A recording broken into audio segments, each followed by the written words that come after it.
It is a super hot summer afternoon in Tokyo, and it is so exciting because today is the day of the Sumidagawa Fireworks Festivals here on this side of the river here in Tsukuda, which is an island that's on the Sumida River. Already people have set up blue sheets for tonight's festivities, and in the distance you can see some of the boats that are getting into place for tonight's fireworks performance here in the city. And this fireworks festival really does matter to the city.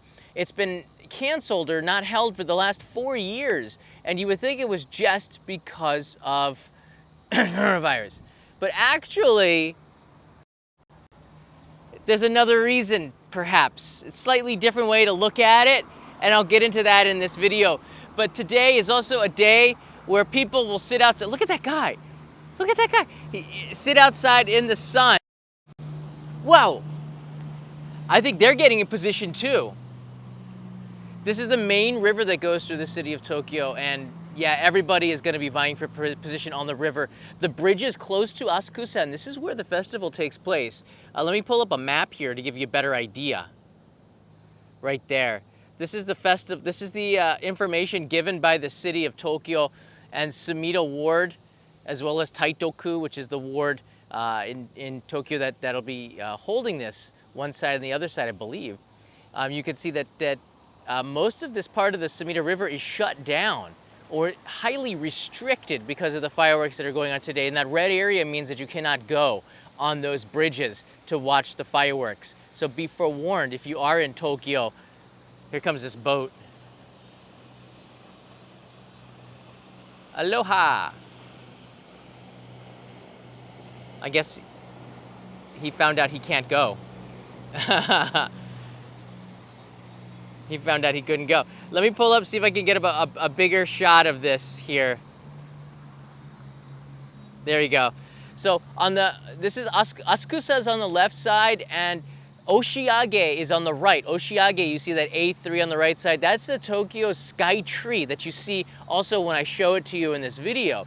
The left side is Kaminarimon and Sensoji Temple, which is Asakusa is a very popular tourist destination. That's on the left side, so straddling those two attractions along the river, they're going to be having two barges that'll be launching these fireworks. And the barges, let me see if I have a picture of it here. I'm pretty sure I do.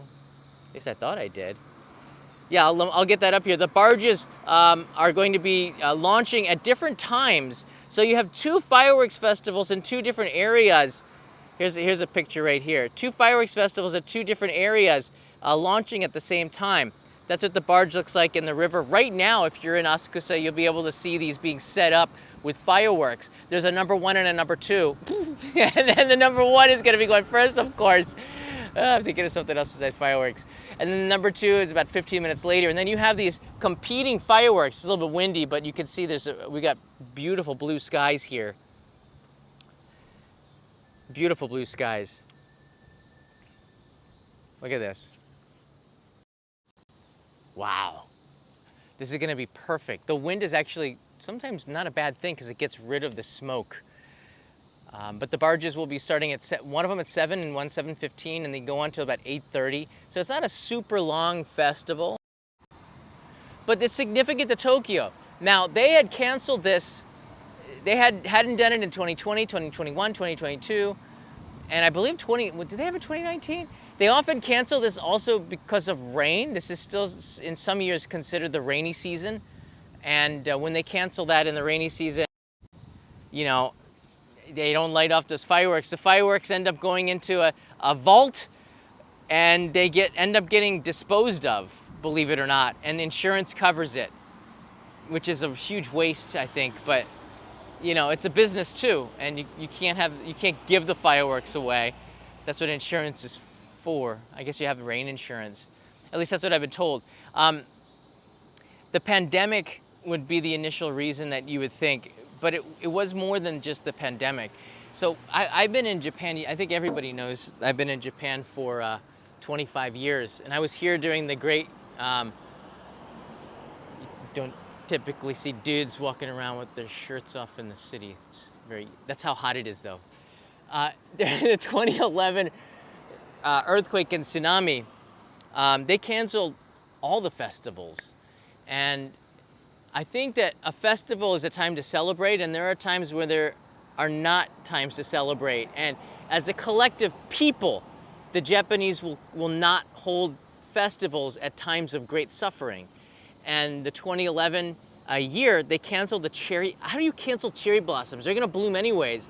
But all the festivals, the food booths, the actual events that they held around it were canceled because of the great suffering in Tohoku. And I noticed this, you know, I was kind of disturbed because I said, we shouldn't cancel it because of that, but maybe I just didn't understand that. But then when the pandemic hit, I could understand it a little bit more. They canceled it because it just, as a collective, as a people collectively, they did not feel like the celebrations were right. So it wasn't about, I don't know if, I'm sure it played a part of it, but it wasn't just about, oh, it's gonna be a contagious event where people get sick. It wasn't just because of that. I think it just had to do, in particular in 2020, about, look, this is a time where people are dying, people are suffering, it's just not a time to celebrate. But this is still a business, and this year it's roaring. You should see it, it is crazy. You can see in people's eyes as you walk past them. Okay, I get rid of that part. You can see in people's eyes, there is a spring in their step. Literally, I saw it every time I walk around. Just yesterday, when I walk around the city, I can see more and more people are wearing masks. I'd say most people are not wearing them than are. Here's a boat going underneath the bridge here. He's probably gonna go back into position in a couple of hours. More people than not are not wearing masks in Tokyo, basically because of heat exhaustion. And this is a good thing, and you can see smiles for once. It doesn't feel the same WRX turbos in the house, dun dun dun. So this festival is very significant to the people here in Tokyo because it is a continuance of the normalization of life. And it's almost like the festivals that went on during the pandemic, they weren't festivals, they were rituals called shinji, which are things that have ritualistically gone on for sometimes 1,000 years. I'm going to a festival tomorrow that continued over the pandemic, the ritual part of it, which has been going on in the same spot for 700 years, and I'll try to take you in there with me tomorrow. Make sure you subscribe. The festival here, as I said, has 2 barges. All right? So I'm gonna have to explain this. How I get this here. So they have an actual program. This isn't just a bunch of exploding fireworks. Each one of these programs has a significant purpose, and probably in these Hanabi Taikai is what they call them, which are like big festivals, competitions almost, where these companies have sponsored movements or sections of the fireworks festivals. And over a schedule, they will be launching them, typically with announcements to the millions of, maybe hundreds of thousands, if not maybe, I think there's like 2 or 3 million people will be crowding the streets, which is the thumbnail of this video. You'll see that, and they make these announcements so the sponsors can get their money back from sponsoring the fireworks festival. It might be a tax write-off, but there it is. That's the festival program. And here's a shot of the streets here. It is absolute chaos. So right now the streets are open to traffic, but very shortly they're going to close the traffic. And you see this video right here in your screen. Let's put this front and center. This comes from YouTube Shorts. I borrowed it. Just take a look at this. Sorry. This is from last week's fireworks festival in Katashikaku. This is in Kitasenju, I believe. There's just so many people. So I've got a feeling like today's fireworks festival is going to be just as crowded. Actually, I have it somewhere else. Here it is. Like, this is a really good video. So you're gonna wanna see this one. As soon as the streets close down, here it is right here. As soon as the streets close down, look at this. It'll come back up here. People take the blue sheets and just fill the sheets up here. Look at that, that's just crazy. It'll run through it again here. This comes from Japan Life 23, thank you. And then this is the reason why I kind of stay away from this festival. It is crowded in the streets, you can't move, and tensions are high. Very much so. You see them, as soon as the police blow a whistle, and then the people who are waiting on the sides that have done this year after year, they know what to do. They're fast. It's like Blue Sheet Ninja. They get in there, they take it over. Yeah, here's the poster for the Sumida Fireworks Festival this year. It's a big deal, right? This is also history. As you see some dude sun tanning down there. Man, these people are hardcore. The sun is hot in Japan. Yesterday we had somebody from United Emirates visiting, and he said that he got sunburned, and he never gets sunburned in Dubai. Probably because, I don't know, maybe the tall buildings are blocking the sun, but it's really hot there. Well, they have people up on the hill there. Maybe I should get a blue sheet there as well, but Kanai's Leo's grandpa, as Mohammed is here, thank you, from Singapore. Much appreciated. Leo's grandpa, or Kanai's father, up top of his apartment building, they have a view of the Sumidagawa Fireworks, and they live close to Asakusa, so it is prime real estate. I might go there to go and watch one half of it, and then watch a little bit of it here, because I think the view might be better going along the river for an episode I'm making. But it's a really significant festival for the city of Tokyo that hasn't been done in the last 3-4 years, so tonight is special. Now, they publicly broadcast this on national TV. I think it's TBS that runs it. And the reason why they do it, Coco writes here, please don't bring your toddler to the fireworks display this year. Coco, please don't tell me how to parent. And yes, he will be on the roof of a building watching the fireworks. He's 2.5 years old. He's gonna be fine. So they also have earmuffs too. If you do have kids, you can put ear protectors on kids, and I highly recommend that. Last time Leo was inside of a car, so he did not like the experience too much, but it could not be helped. So there you go. This festival is super crowded, so they televise it, and it's best for most people to stay home, because you don't want, first of all, it's too hot to be outside right now, and you have to be crazy to be out there waiting with a blue sheet. I've done it.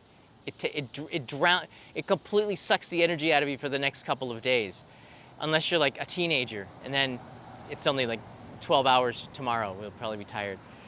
But yeah, they also have earmuffs for dogs, which is probably a good idea, because they cannot anticipate the blasts. The deer, the local population, but I'm not gonna stop tradition. Fireworks are just too special for humanity.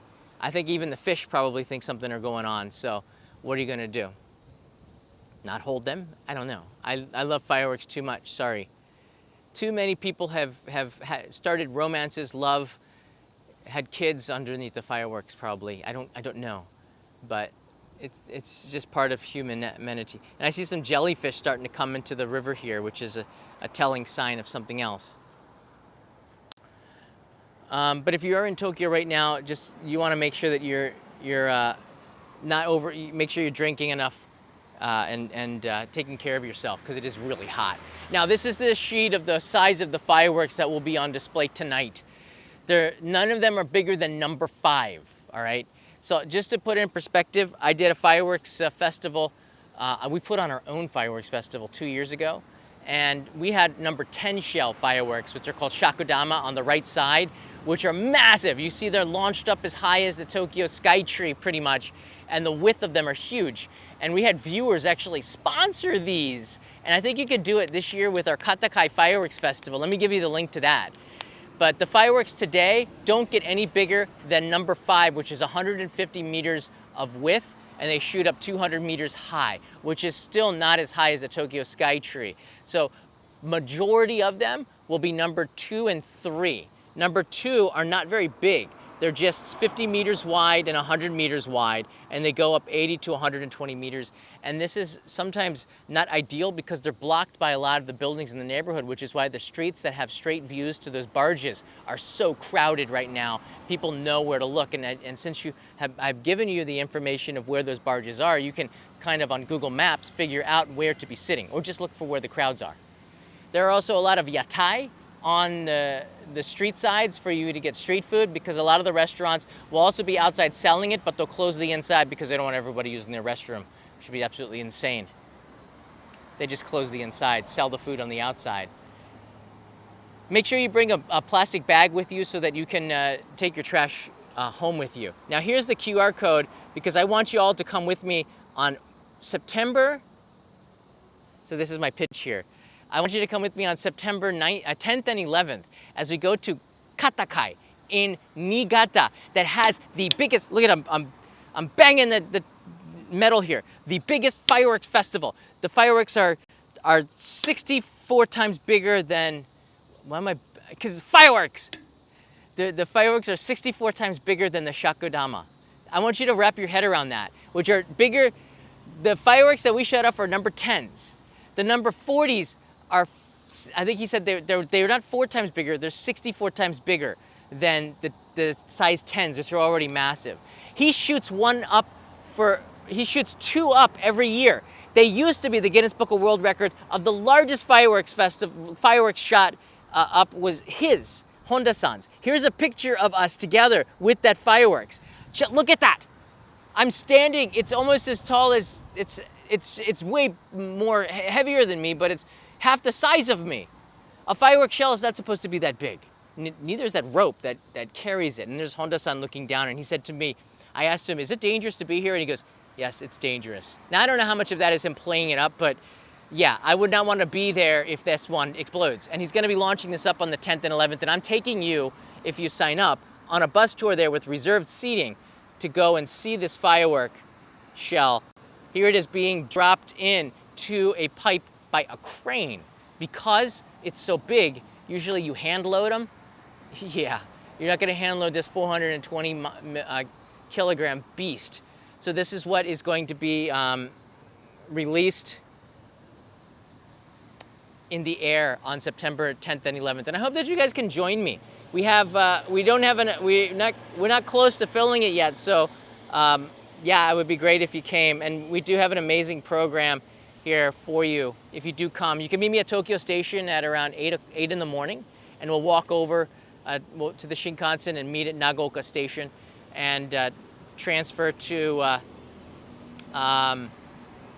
Well, we're going to a kominka for food, and then we'll go to the festival where there are lots of festival booths there, and then we have reserved seating, and then we have a really nice hotel with an amazing view. You're probably going to see it in the morning since it'll be dark when we return there. And then it has an onsen. We're going to go see the birthplace of where Japanese koi are. It's amazing. Get a chance to hold the koi, and then we'll have lunch, and then head back home. It's an amazing day trip, and it's a reason to get out into the countryside. So I'm hoping that we have some more people, and here's the QR code for that. More people sign up for this. Put it right in the center of your screen as I find a way to shuffle through all these photos I opened here. How do I get rid of them? Oh, there it is. Yeah, there you go. There's the QR code. If you're watching on a TV, you get your smartphone out and you can open the camera app, and you'll take you to the thing, or on the live stream, there's a link to take you. We definitely need like at least 10 more people to sign up to make it more fun. Here goes another barge. Sorry, that's just a boat. I don't think he's going in position. It might be just too early. There's a lot of traffic on the river today. All right, I'll take some questions about the fireworks. Yeah, only if you are here in September, and if you live in Japan, it'd be great if you could actually consider coming with us. If you always wanted to go to Katakai, this is an excuse to do so. Now, if you went by yourself, you would end up paying with the Shinkansen tickets and everything about 65% of this trip. But we already got and everything's booked up, so the hotel, the transportation to and from, you don't have to worry about local trains or anything like that. We're very comfortable. So that's all in the price of it, which is 70,000 yen. Wait a second. So that does not include the Shinkansen tickets. But if you're to get around and with the hotel and everything, it comes pretty close to that since it's a peak season. So, are they racing each other? I wonder. I would, it's so hot I would jump in and ask them, but I'm not going to do that. Here's the poster for Katakai. This is the fireworks festival that we'll be going to in September. I'm going, and if we get enough people, Leo and Kanai will go as well with us. I don't know if Leo's actually going to go to the festival at night. He might be too sleepy, but I'd like them to come. Leo is old enough to appreciate fireworks now.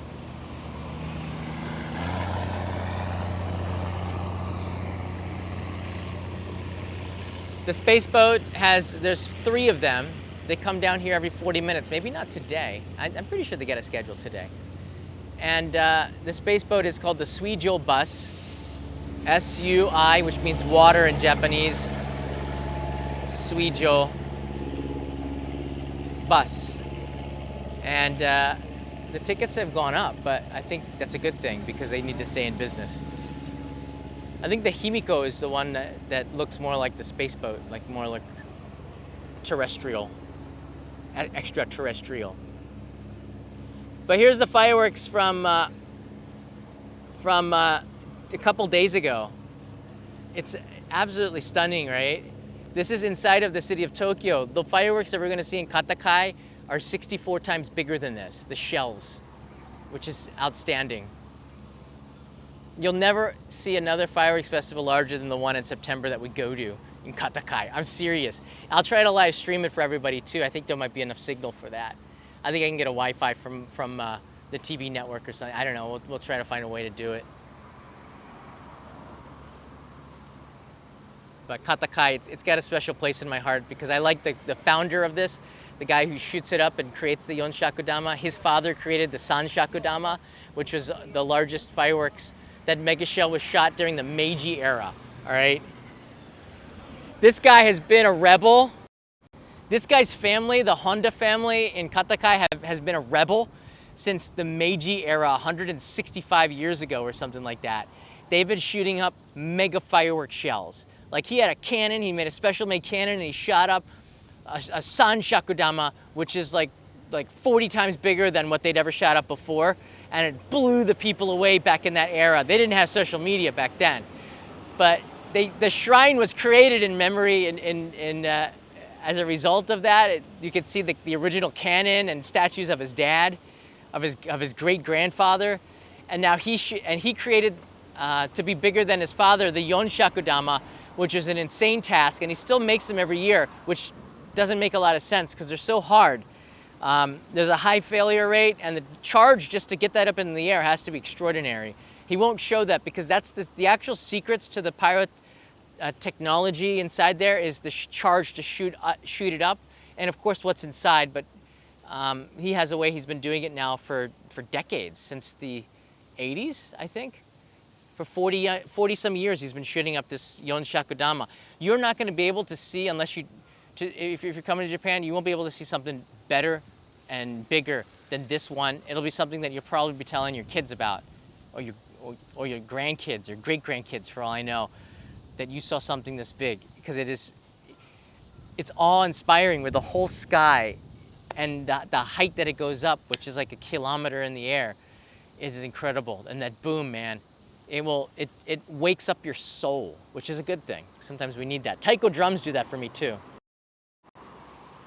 All right, so there's my pitch and tonight's information. I hope, and this will be useful for 2024 and 2025, that information is not going to change too much. That's just so massive, man. Look at that Yonshakudama. That's what we're going to see. On the left side is a Nishakudama, which is a size 20. The big one is a size 40. That's what we're going to be seeing in September. So I do hope that you guys sign up. I'm pushing really hard. That's today's fireworks. You're supposed to push hard. You're supposed to. I want you all to come. If you're here in September and if you live here in Japan, we'd really appreciate it. It's our own private bus. So yeah, we can do whatever we want. No one's telling us what to do. There's also insurance involved here, and the website's on Ide-san's website, and she's the one who's going to take care of all the money because she's paying for the bus and everything. Arthur Vandelay's here. Thank you, Arthur. Arthur, nice to see you. This is going to be an amazing adventure, and I'll live stream as much of it as I can if the people in the bus are okay with that. Maybe even do some karaoke. I think that'll be a lot of fun. But if you have any questions, leave them in the comments below. If you're in Tokyo, leave your impressions of this fireworks festival for you. This is another, fireworks here is in another world. This is just massive. And the festival around it, it is different than the United States. I'm not gonna talk down about the fireworks that we have in America, because I love red, white, and boom. Ohio, I've seen some massive fireworks festivals there, and I grew up with the fireworks festivals as a kid. It's just a special time with your family, the memories that you have. But when I came here and I was in the city of Okazaki, I saw that they had fireworks at Okazaki on the bridge, and then they had dudes. They had dudes with, do you know Roman candles? They had like little sticks. They had dudes with Roman candles the size that you had to hug, like 6 of them, and these dudes would light a fuse, and these things would just go like sparks spraying in the air, and then just like like this, with the sparks flying up on the top of the side of the like Roman candle missile. It's freaking awesome. Like it's insane. They're professionals. Don't try that at home, although I don't think you could. But that's what I'm talking about. It's another level. The amount of people, the food, the yatai. Probably you drink a little bit too much. I pretty much stopped drinking. There's so much around the fireworks festivals here in Japan. World needs dudes, art. Absolutely. More dudes, please. One day I hope to be one of those guys holding a elephant-sized Roman candle. Because it just seems like something fun, the passion that they have. Some of the festivals in Japan are over the top. What's the one? The Ochamamba? I forget, there's one in Nagano where they write down a log, and every year somebody gets killed. But it is a ritual more than a festival, where men and now women get on top of it and write a log down. And these are massive trees. If the log rolls, so do you. Let's just put it like that. They only hold the festival once every 6 years. And I couldn't go last year because the pandemic. They restricted me, which I was very angry. I had some polite Japanese expletives, which they could not hear me because I was doing it with my facial expressions over the phone. It's the best way in Japan. Yeah, saya, some liquid courage for sure. Some good sake, which is in abundance around here. I'm actually near Shinkawa, yeah. This is Chuobashi. I like this bridge because it's far enough away from the festival, which is just where the Sky Tree is. The festival will be held just across from the Tokyo Sky Tree. In not too long from now, in about 6 hours from now, it'll be held. So I'm looking forward to it. Leo is gonna be with Grandpa, and Kanai, I'm gonna join them a little bit later and film a little bit outside, get some of the madness for an episode I'm making. I think it's gonna be really good. And if you just happen to be in Japan, you come here, please stay safe and bring a lot of water. Bring water with you because the event is gonna be packed. Be patient going home. Maybe even rent bikes or go home, walk home. And yeah, this is a special day and enjoy it. The city is really infectious right now with I don't know, a feeling of summer joy. And maybe you can hear it in the sound of my voice, but I'm really happy to be here, and I'm happy that summer's finally here. I won't be streaming it because I'll be filming it for a main channel episode, but next year I might be in a position at a friend's house on a balcony. I was invited to go, but I just can't this year. I'll see if I can stream it for next year, but this year, yeah, let's just enjoy it. And then next year we'll enjoy it live. I don't know. I would love to do it live. We'll see. Maybe there's a signal where I am and I have a little bit of time and I live stream it for 10, 15 minutes. Who knows? That's why you subscribe. Make sure you're part of our Discord server because you get notifications too. Better than that, Patreon helps support the Postcard Club. And I'll see you guys all. Oh, by the way, this is yesterday. Shout out to Matt Alt, a buddy of mine. He's on the Japanology Plus. He's also a really great author. I almost said Arthur because of Arthur Vanderleest. He's a very great author of books about subculture in Japan and a lot more. And he's also a really good friend. And I'm glad that we got to hang out yesterday with some high school kids and talk about their uniforms and the culture of uniforms in Japan yesterday. This is the final scene of an episode coming, I believe, before the end of the month. So Thank you, Matt, for coming. Yeah, I was really hot yesterday. Thanks for watching the live stream. And there you go. I'll see you again tonight, perhaps, definitely tomorrow, as I make my way to Fukushima with a cameraman and an assistant to film the Soma no Ma Oi Festival in Fukushima on one of the hottest days of the year. Yeah, I have frozen water in my bag to take with me because I don't even think I have a vending machine out there to drink enough, but it's gonna be an amazing main channel episode, and I'll try to live stream the experience along the way. That's what this channel is all about. You're coming with me. Thanks, everybody. See you again tomorrow or tonight. We just don't know. That's the excitement of go. You just kind of go with the flow. Do it. Have a nice weekend.